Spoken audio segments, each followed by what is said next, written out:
Invincible. Paola Egonu, the Italian volleyball player, snatches gold at the Paris Olympics. A black woman naturalised at the age of 15 in a country now dominated by the far right. This Italian athlete is at the heart of a debate about naturalisation on the other side of the Alps. But like other European countries, Italy might soon have to flip the script. So today, has it become easier to obtain citizenship in Europe? But before we get into citizenship, what do terms like right of blood or right of soil mean to you? There are the two main ways to acquire the nationality of a country. With the right of blood, the child inherits the nationality of their parents. In Italy, but also in Switzerland, it is this right which prevails. The right of soil, on the other hand, the child obtains the nationality of the country where they are born. This is the dominant model in Europe, though depending on the country, there are additional conditions. In the United States, birthright citizenship is automatic. But in France, for instance, the right only becomes automatic in the third generation after immigration. Before that, you have to start citizenship procedures from the age of 16. But has it become easier to obtain citizenship in Europe? We'll look at figures showing which country has the most naturalisations. We'll also break down citizenship and meritocracy with Jules Lepoutre, Professor of Law in Nice. But before that, let's go to Italy, where a change is coming from the society as well as the opposition.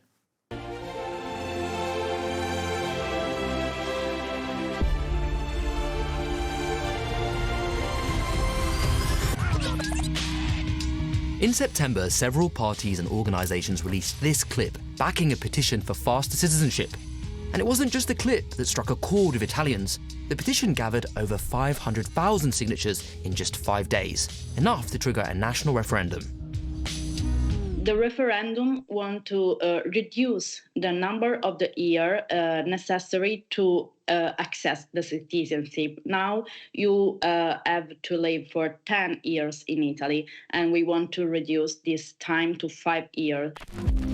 Therefore, it would allow for more than 2.5 million people to become Italian citizens. Potrebbe cambiare la vita di tantissimi giovani.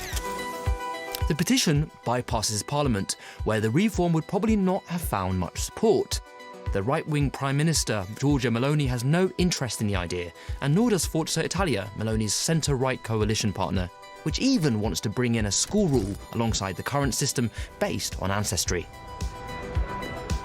This school rule is a system unique to Italy. It means that any child who has been to school for at least 5 years in the country can apply for Italian nationality. For now, these ideas are still just words on paper. But if Italian courts approve the referendum, citizens could be voting on it as soon as next spring. Now, let's look to Germany. Since this summer, you can apply for German citizenship after just 5 years of residency, instead of the 8 that were needed before. Plus, you can keep your original passport, which is seen by many as a major win. Ich freue mich total. Endlich mal, dass ich mal doppelte Staatsbürgerschaft haben kann, meine Identität zurückhaben kann, dass ich mal einfach mal auch in der Türkei die gewisse Rechte, die mir damals auch stand, dass ich wieder haben kann und so. Das ist ja einfach mal auch Erbsachen. For a long time, the rule of ancestry was the only valid path in Germany. That changed in 2000, and since then, it's become much easier to become a German citizen, especially for those who have been living in the country for many years. Unlike Germany, last year France tightened its regulations, making it harder for the children of migrants born in France to get citizenship. And to acquire this golden ticket, France, like most countries in the European Union, requires a language test as well as a citizenship test. Did you know the words to the Marseillaise, for example? There are also application fees applicable to join. In Belgium, for example, the Flemish Nationalist Party, N-VA, wants to tighten the conditions for obtaining citizenship by increasing the fee from 150 to a whopping 5,000 euros. Among the Belgians, citizenship could soon be worth its weight in gold. With stricter conditions to obtain it, it could exclude some people. And yet, in 2022, 989,900 people acquired the nationality of one EU member state, a record figure that represents an increase of 19% compared to the previous year. 3/4 of EU naturalisations are granted by just 5 countries. Italy tops the list, followed by Spain, Germany, France and Sweden. However, these numbers need to be put into context. When you compare them to the total population of each country, Sweden and Luxembourg grant the most citizenships, more than 8 for every 1,000 who apply. Meanwhile, Germany and France are below the European average, which is 2.2 per 1,000 who apply. The vast majority of those granted EU citizenship come from outside the European Union.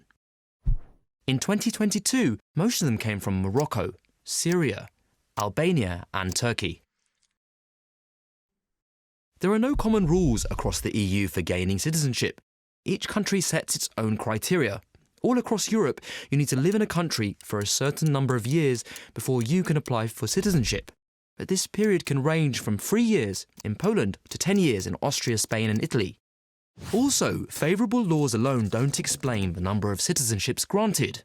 According to the Migrant Integration Policy Index, in 2020, Italy and Spain, which handed out more citizenships than the European average, had rules seen as slightly unfavourable. On the other hand, although Portugal's rules were seen as very favourable, it granted fewer citizenships than its neighbours. This is all down to the different levels of appeal of each country, as well as the different bureaucratic hurdles that applicants have to face there. This record of naturalisations is partly explained by a low birth rate in many countries in Europe, starting with Italy and Germany, two countries that are also facing a shortage of workers.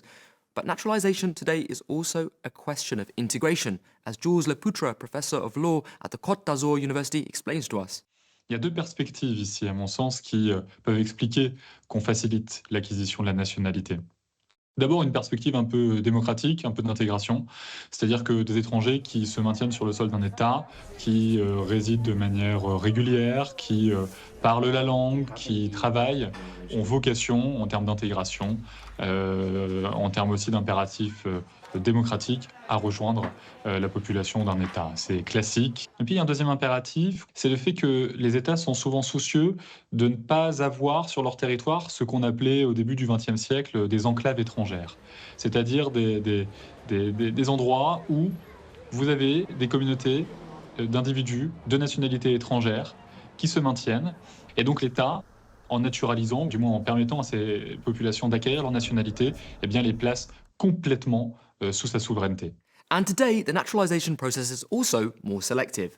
On va demander aux candidats à la naturalisation qu'ils prouvent ce qu'ils vont apporter à la société française, qu'ils prouvent en quoi le fait de les intégrer à la communauté politique est intéressant pour l'État français. Ça s'est particulièrement vu lorsque Marlène Schiappa avait adopté une circulaire qui avait permis une procédure de naturalisation facilitée et accélérée pour tous les étrangers qui avaient participé à la lutte contre le coronavirus, ceux qu'on avait appelés les premiers de corvée. Et au nombre de 12 000, ils avaient pu acquérir plus facilement la nationalité française via la naturalisation, alors qu'au même moment, les chiffres de la naturalisation baissaient très fortement. Donc on voit bien qu'il y a un double traitement, l'étranger méritant qui peut se prévaloir d'un certain nombre d'actions dont on va faciliter l'accès à la nationalité, et d'un autre côté, l'étranger qui est inscrit dans une vie un peu plus banale, qui ne peut compter que sur sa résidence sur le temps long sur le territoire français et qui, lui, va peut-être accéder moins facilement à la nationalité française. C'est une dynamique qu'on retrouve en France, mais qui globalement se diffuse assez largement dans la démocratie libérale. So apart from the COVID period, France has now decided to tighten up its naturalisation policies. But that's not the rule in Europe. Even Italy, which has a far-right government, is moving towards greater flexibility. So yes, in most EU countries, access to citizenship has actually become easier. On that note, we've come to the end of ARTE Europe Weekly. It's been a pleasure to have you with us. We're back next week. Bis dann.